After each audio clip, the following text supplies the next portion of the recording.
asalaamaaleykum mbokk yi di am mbégte ak contentement di leen dalal saa su ne ci suñu plateau Focus PME une émission spécialement dédiée à l'entrepreneuriat et à l'innovation ci épisode tay bi nag ñu ngi ci fas yéene ànd ak Moustapha Fall di cofondateur u Event 221 Moustapha ñu ngi leen nuyu di la dalal. waaw asalaamaaleykum encore une fois ñu ngi leen di nuyu di leen jaajëfal ci invitation bi tey fii ci TSM Média donc man maa ngi tudd Mouhamadou Moustapha Fall. Alors maa ngi nekk cofondateur Event 221. Est-ce que mën nga ñu wax lan mooy Event 221 ak ci ban secteur d'activité la nekk ci évoluer actuellement. waaw Event 221 dafa nekk benn xarala bu yees donc benn plateforme digitale bu ñëw accompagner les artistes ainsi que les promoteurs d'événements dans leur processus de vente de billets donc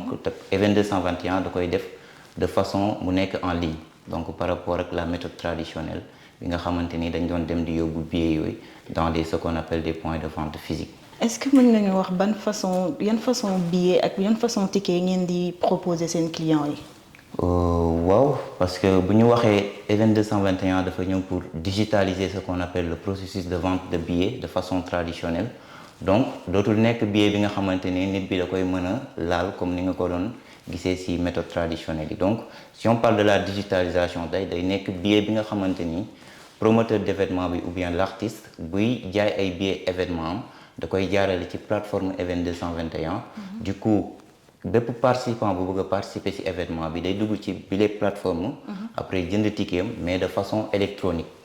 donc les billets de Event 221 sont électroniques donc digital dans la plateforme Event 221. D'accord ak fii jamono toolu xam nañ ni que plateforme yi bëri na technologie avancée na. Event 221 nekk ci benn lan nga ñu mën a wax ni moo leen di différencier loolu la ñuy mën a ràññee Event 221 ak yeneen plateforme yi. effectivement question bu am solo la parce que aussi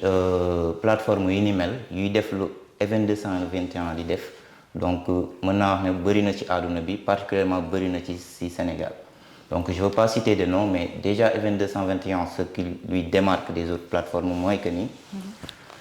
par rapport à l'exposition de l'événement mën naa wax ne ñoom bépp plateforme bu fi nekk ñoo ko nuróole maanaam créer benn événement mu affiché participant bi mën a gis événement bi pour mën a def billet mais ce qui fait la particularité de Event 221 ça se trouve dans le processus de contrôle et de la transparence par rapport aux promoteurs d'événements donc Event 221 lu koy démarqué ak yeneen yi mooy le contrôle maanaam saytu bu ñuy def ci billet bi ndax est-ce que billet bi c'est billet bu authentique la pour un participant pour mu mën a participer ci événement mais aussi luy def différence bi par rapport au promoteur d'événement mooy que ni day am transparence par rapport au nombre de billets vendus par rapport au nombre de billets frauduleux ainsi de suite donc loolu Event 221 def na fi jéego bu am solo bi nga xamante ni vraiment dina permettre promoteur d'événement bi mu am plus de tête ailleurs ci événement am comment l'événement doit être pour être un événement réussi que ni muy nekk di soucier wu ci voilà contrôle des billets et tout ça donc Event 221 def na ci démarche bu am solo. alors vu que da ngeen di proposer ay services yéen ngeen nekk ci wàllum ticketing est-ce que mën nañ xam lan mooy seen tarification pour ñi nga xam ne bëgg nañ beneen yoon pour ñu def même processus bi. voilà merci question bu am solo la parce que tarification aussi dafa nekk luy attirer nit yi envers yow ci sa solution li ngay proposer donc bu chéré rek peut-être nit yi dañuy daw wala même si c'est intéressant gars yi dañ naan non dafa cher donc raison pour laquelle Event 221 dafa structuré wu bàyyi xel ñëpp parce que ñëpp yemawuñ doole promoteurs yëpp yemawuñ doole artistes yëpp yemawuñ doole Youssou Ndour du Sidi Diop ainsi de suite donc il faut ñu comprendre que ni artiste buy soog a débuter mënoo ko defal même tarification ak ni ngay defaree Youssou Ndour ou bien Wally Seck donc Event 221 a compris ceci donc def benn tarification bu flexible en concertation avec les acteurs en l'occurrence ce qu'on appelle le promoteur ou bien ku ñuy wax artiste bi ou bien le promoteur donc bu ñu toogee waxtaan ci événement bi dayoo bu mu am ak ñoom naka lañ yaakaaree ne événement bi noonu lay demee donc à travers ça mën nañ fixer benn tarification boo xamante ni vraiment dina nekk à sa disposition. donc mën nañu wax ni que seen tarif yi donc ça dépend si client bi ngeen di am ak promoteur bi ngeen am en face. c'est exactement ça. d'accord léegi yéen naka ngeen di def pour garantir li nga xam ne mooy sécurité maanaam seen ticket yi ngeen di jaay nekk lu xamante ne ni ñëpp mën nañ ci dalal na xel seen clients yi. ak événement yi ngeen di gérer. waaw beneen point bu sensible mooy sécurité parce que aussi bu fekkee que ni da nga jëlee nit ñi ci méthode traditionnelle indi leen ci méthode moderne donc nécessairement il faudrait la sécurité parce que ñoom lu ñu doon daw ci méthode traditionnelle bi mooy par exemple l'aspect fraude mooy falsification des billets. Comprendre aussi l'information concernant aux participants donc pour ça Event 221 daf ci def jéego bu am solo encore une plus mooy l'insertion de ce qu'on appelle des QR codes. Voilà donc QR code bi mooy stocker toutes les informations nécessaires d'un participant. Donc képp kuy participer ci benn événement bépp donnée bi nga am dañ koy stocker ci code QR. Donc le jour de l'événement boo ñëwee nous on a un dispositif de contrôle assez flexible donc dañuy vérifier billet bi ndax billet bu baax la ou pas donc il nous suffit juste ñu jël QR code boobu noonu ñu scanner ko pour mën a xam ndax est-ce que le billet est authentique ou pas. Donc sur l'aspect sécurité avec le QR code Event 221 def na ci jéego bu am solo aussi toutes les données dans la plateforme sont cryptées voilà donc nous avons une équipe technique vraiment qui travaille toujours là-dessus donc bépp donnée buy jaar ci plateforme bi concernant un participant pour mën a participer ci benn événement donné donc il y a un processus de cryptage qui est bien établi bu ñuy permettre voilà donc ñu nekk toujours en phase avec les standards voilà c'est ça. D'accord xam nañ ne léegi jamono dafay dox et que tendance yi dañuy évoluer yéen en tant que plateforme de ticketing yan tendance ñoo xew actuellement ci wàllum événementiel ak yéen naka ngeen di def pour adapter aussi. Oui parce que aussi on est dans le domaine de la digitalisation ñu ngi ci xarala yu yees yi nga xamante ni tout le temps dafa nekk domaine boo xam ne nu muy màggee dafa gaaw trop donc tey fi nga nekk tey suba gars yi mën nañ la dépasser donc déjà on a ce qu'on appelle l'avènement de l'IA donc l'intelligence artificielle tey jii ñun ñu ngi xalaat nu ñu ko mën a intégrer suñu plateforme pour mën a am plus de fonctionnalités yoo xamante ni dina mën a bénéfique et pour le promoteur et pour le participant mais aussi pour la plateforme pour son innovation donc tey jii nii aussi Event 221 boo xoolee mu ngi am benn plateforme boo xam ne c'est accessible depuis le web donc site web la donc amaguñu plateforme mobile. Voilà amaguñu plateforme mobile et pour ça on sait que le mobile c'est une question d'actualité. Pour l'accessibilité on sait tous que le mobile moom la nit ñi di gën di faral di utiliser donc on a compris cela on est en train de travailler là-dessus donc ñu ngi essayer nu ñu amee application mobile pour permettre vraiment képp ku nga xamante ni da nga bëgg a participer à un événement tu n'as plus même besoin d'aller sur Event 221 à travers une URL donc dem taper event221.com mais il suffit juste de prendre ton téléphone avec l'application mobile et de trouver l'événement après nga dem réserver ce billet pour mën a dem participer. D'accord ci wàllum événement yi ngeen xam ne yéen a ngi koy gérer ban jumtukaay ngeen di mettre à disposition pour contrôler li nga xam ne mooy ticket yi ngeen di proposer. Oui moom laa doon expliquer nii mooy fonctionnalité de scan donc l'application est dotée d'une fonctionnalité de scan authentique qui nous permet déjà de scanner les billets pour vérifier est-ce que le billet est authentique.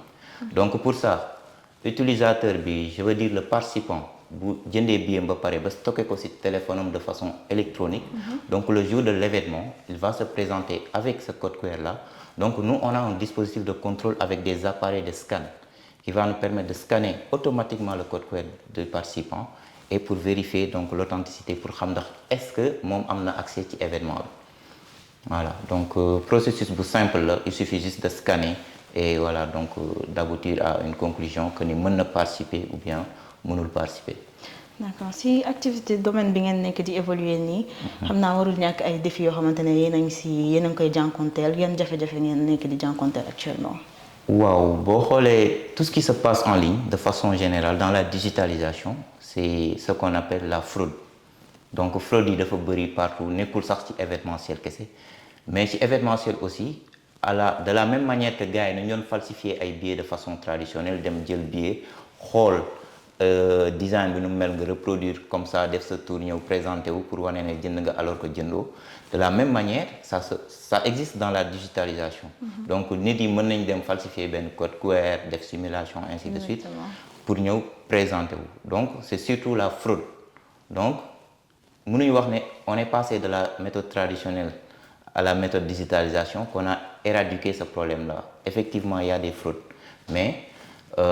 avec notre équipe technique, on veille tout le temps à ce que voilà donc ces fraudes-là ne soit pas conséquente, que ñu réduire loolu ba nga xamante ni voilà dina permettre ñu ni ñu mën a nekk tout le temps dans les standards et nekk plateforme bu fiable aussi donc par rapport aux autres. D'accord sànq yaa ngi doon wax ci ay xarala yu bees léegi yéen naka ngeen di def pour utiliser xarala yu bees yooyu noonu pour mën a améliorer expérience ñi nga xam ne mooy participants yi. Oui, parce que aussi moom laa doon expliquer sànq pour les participants tout le temps da ngay fexe loo xamante ni ça sera déjà flexible mais aussi accessible maanaam mooy nañ jàppandal ci client bu mu sonn pour dem rien que pour participer à un événement muy sonn quoi voilà donc bu ñu xoolee xarala yu yees yi loolu lay jëriñ parce que la méthode traditionnelle mooy que ni da nga doon dem imprimer ay billets qui te prend du temps nga jël billets yooyu yóbbu ko dans ce qu'on appelle des centres de distribution dans différentes régions. Supposons man j'habite jusqu'à Maka Koulibantang man foofu noonu amul centre de distribution pour un événement donné donc je suis obligé ma jël oto dem ba foofu et rien n'est sûr que une fois sur place je ne vais pas trouver une file d'attente interminable boo xamante ni dinaa fa rey temps donc la digitalisation aussi il faut ñu éliminer loolu donc da ngay ñëw déjà sur le nombre de clics warul yàgg mais aussi sur l'accessibilité pour jënd billet waroo dem sax taper comme voilà Event 221 d'où ñun suñu préoccupation aujourd'hui mooy def une application mobile bi nga xamante ni il suffit juste d'ouvrir ton téléphone taper sur l'icône accéder à l'événement acheter ton billet et c'est fini mais déjà c'est pas mal actuellement lu ñu am parce que la plateforme web aussi c'est à la mode def nañ de sorte que ni c'est accessible le nombre de clics que tu vas faire pour acheter ton billet c'est vraiment en un temps record donc vraiment ñun loolu mooy suñu préoccupation mooy def client bi mu mën a acheter jënd billet mais de façon très rapide.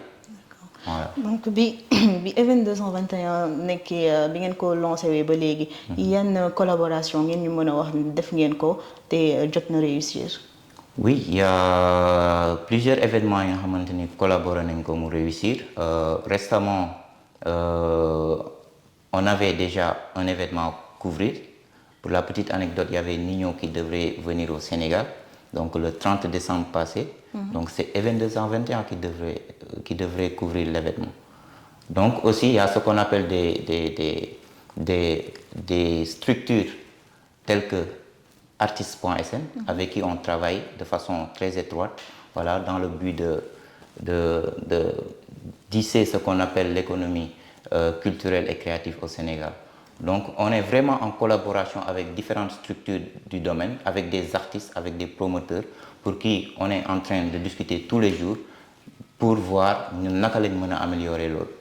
Voilà, c'est ça. Donc depuis boobu yéen a ngi ci am ay retours yu positifs. Effectivement, parce que boo xoolee plateforme yi koy def Sénégal bëri na mais boo xoolee Event 221 lu muy offrir comme fonctionnalité surtout le processus de contrôle ce n'est que Event 221 qui est en train de le faire. D'accord. Voilà donc gars yi ñu ngi ciy intéressé wu parce que koo ko présenté aussi dina la wax carrément que ni lii de c'est du nouveau ici parce que ñu ngi doon travailler ak plateforme yi ñu mel mais seen fonctionnalité bi vraiment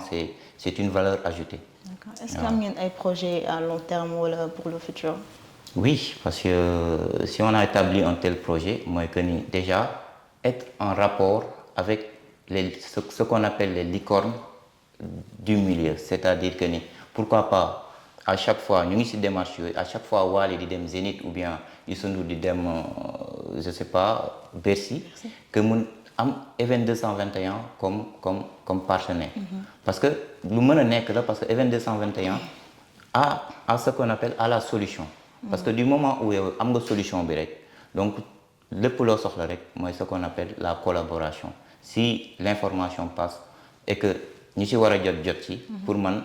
lu leen di apporter valeur ajoutée la parce que depuis toujours ça fait récemment sax maa ngi dégg